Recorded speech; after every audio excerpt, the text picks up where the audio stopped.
पूजा आते ही शिकायतें करने लगती है। सुमित बेचारा खिड़की बंद कर देता है और जैसे तैसे पूजा अपनी मिट्टी के कमरे में चारपाई पर सोकर अपनी रात गुजारती है और अगली सुबह अपनी माँ को फोन करती है, जहां माँ अपने गले में इंची टेप डालकर डिजाइनिंग रूम की खिड़की पर खड़ी होती है तो पूजा अपने कमरे में बैठी होती है।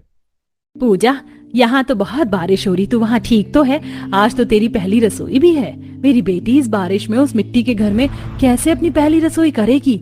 मैं क्यों करूं इस बारिश में घर के बाहर बैठकर अपनी पहली रसोई? बेटा, तुझे पहली रसोई करनी पड़ेगी। मैंने तेरे पिता से बात की है, वो ऐसे ही तुझसे नाराज है। अगर तुमने वहाँ कुछ नहीं किया और यहाँ उन्हें पता चल गया तो वो यहाँ से तुझे कुछ नहीं देने वाले, जो देने का उन्होंने वादा किया था। ये तो टॉर्चर किया जा रहा है मुझे।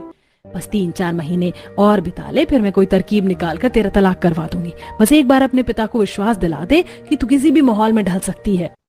अपनी माँ के कहने पर पूजा अपनी ब्रांड न्यू डिजाइनर ड्रेस पहनकर घर के बाहर जाती है, जहां अब भी बारिश हो रही थी। घर के बाहर तिरपाल के नीचे मिट्टी का चूल्हा देख उसका मुंह बन जाता है। मैं अपने डिजाइनर कपड़े पहनकर इस बारिश में मिट्टी में बैठकर खाना बनाऊंगी।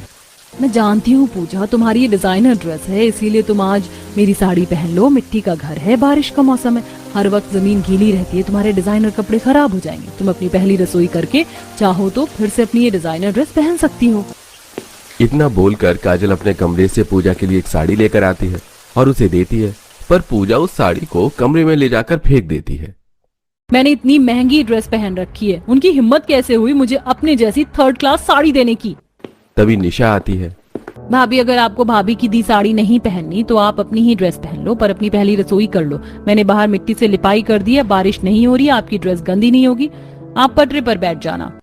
निशा मुंह बनाकर अपनी डिजाइनर ड्रेस पहनकर बाहर जाती है और पटरी पर बैठकर खाना बनाने की कोशिश करती है, पर वो खाना नहीं बना पाती। अब काजल आकर सब्जी बनाती है और निशा रोटियां बेल कर देती है। सब्जी बनने के बाद पूजा रोटी सेकती है। इस तरह पूजा अपनी जेठानी और नंद की मदद से अपनी पहली रसोई करती है। इसी तरह कुछ दिन बीत जाते हैं और एक दिन बाहर तेज बारिश होने लगती है, जिस वजह से खिड़की और कमरे की कुछ जगह से छत टपकने लगती है। पूजा जल्दी से अपनी सारी ड्रेस उठाकर इकट्ठा कर लेती है।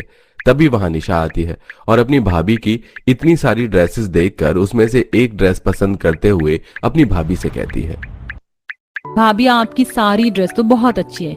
क्या मैं आपकी ये वाली फ्रॉक ड्रेस ले लूं? दरअसल कुछ दिनों में मेरे कॉलेज में फंक्शन है। तुम डिजाइनर ड्रेस पहन भी लो तो कौन सा सुंदर दिखने वाली हो। एक बार खुद का चेहरा देखो और मेरी ड्रेस देखो। काजल कमरे में आती है। तुम भले ही इतने महंगे कपड़े पहनती हो, लेकिन तुम्हारा दिल बहुत काला है। कोई बात नहीं निशा, तुम्हारी दर्जी भाभी गरीब जरूर है, लेकिन इससे अच्छी ड्रेस सिल कर दूंगी तुम्हें, जिससे तुम ही